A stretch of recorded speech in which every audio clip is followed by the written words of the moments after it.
What happens to your Mercedes fuel pump relay when it fails? Today, I can't do that. I can't whip it out because this is a high quality Swiss knife. It's not a gangster, that's not a prison shank or whatever.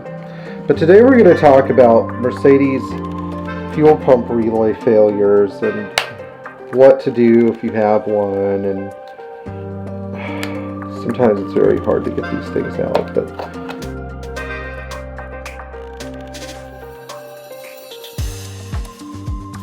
I'm determined to get this out.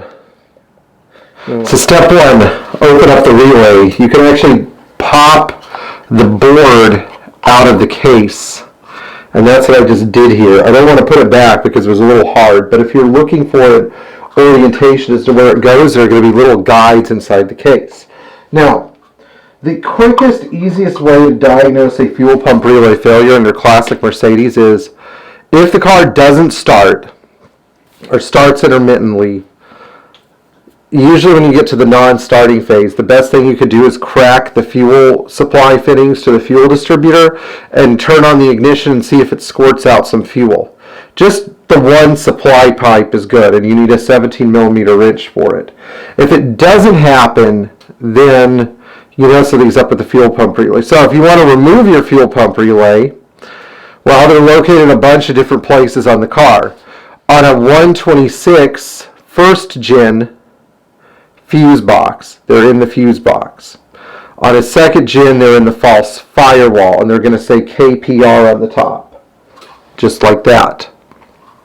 On a 124 or a 201 chassis car, like a 300E or a 190E, they're behind the battery.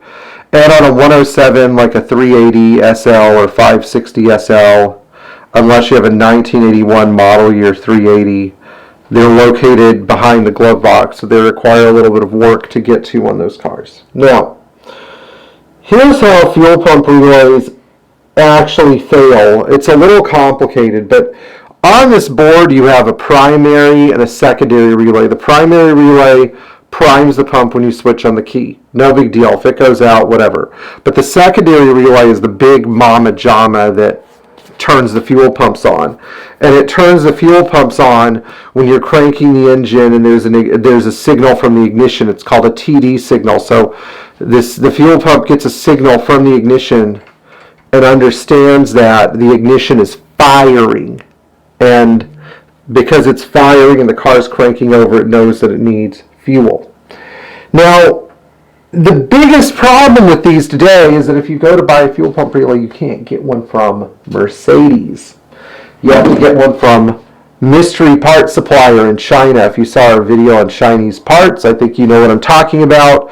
You used to be able to get them from Kaler, but the Kaler ones failed almost as reliably as the Chinese ones. Kaler says KAE on the top, by the way. It's funny because now people think that the Kaler relays are good. They were never that good. But you could take a 35, 40-year-old Mercedes relay and repair it, and it'll work fine. And we're going to talk about that in the video today. So this master relay attaches to the back of the circuit board at 4 major points. They're big and thick. 1, 2, 3, 4. Let's go over them again. 1, 2, 3, 4. And that's usually where the solder joints break. So if you inspect the board with the magnifying glass, you may see a broken solder joint there. In addition, where some of the power supply pins are, particularly these two, where they attach to the board, they can break.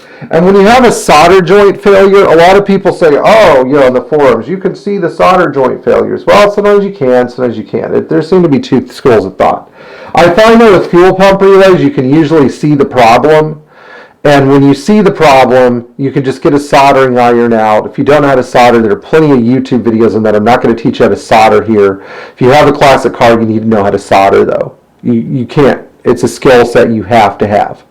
It's how Mercedes constructed all of their wiring harnesses, all of their circuit boards, and it can save you thousands of dollars, okay?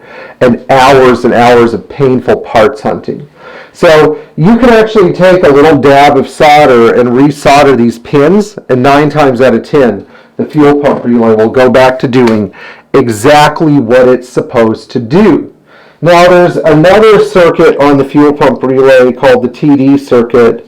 It's right up here. It's in the outer parameters of the fuel pump relay. You should also look for broken joints there, because recently we had a 190E16 valve that was just dying for no reason and was very difficult to start after it would die, and it turned out that the fuel pump relay was not receiving the signal from the ignition that the car was cranking and trying to turn on. So that was really scary and annoying. So before you throw your original relay out and get a Chinese relay, try this. If you can't see the problem, you can either resolder all the connections, or you can resolder the ones I told you about. 9 times out of 10 it'll fix it. This has been consistently, even if you don't know anything about electronics, this has been consistently one of the best, most effective repair strategies I've ever found. And we're going to talk about some other relays that you can repair after a message from our sponsor. So first of all, half of our subscribers roughly half of our subscribers to this channel have contacted me over the years, and so they've gotten some great information out of it. But if you don't subscribe, you're not going to know when I'm dropping a piece of information that might be relevant to your Mercedes. I keep saying this over and over again. This is the only channel on the internet where you're going to get obscure information about your classic Mercedes that no mechanic is going to tell you, that no dealer is going to tell you. It's probably in the shop literature, but it's buried under hundreds of volumes. You know, I'm just saying, so if you haven't subscribed, it's a quick, easy value for the money.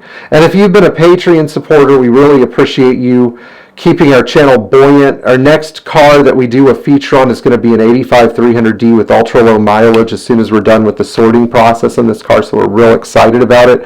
I tracked down a new old stock genuine Mercedes AC dryer for this thing, so this was a big deal for me. Now, here's our message from our sponsor. I usually don't take on sponsors because there aren't any, but today our sponsor is Good Used Gaskets, and if you have a problem with your car and it's blown a gasket, you can buy a new one for way too much money, or you could buy a used one and it might work. So if you choose to go to Good Used Gaskets, then click on the link in the description, because they couldn't afford a good URL. And if you want, you can even order a Good Used Gaskets t-shirt. I think they're going to be in production soon, and that way people know that you made an economically smart decision when you're fixing your worn-out automobile that's probably not going to be on the road much longer. Okay, so here's some other relays that you can use this method to repair.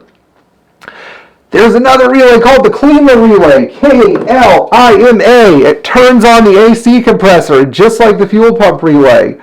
The joints in it get hot, particularly if you have an 85, 300D, 300TD, CD, or SD. Or if you have a 300 SDL, the joints on those relays break down. You can't get them from Mercedes anymore, but you can resolder them.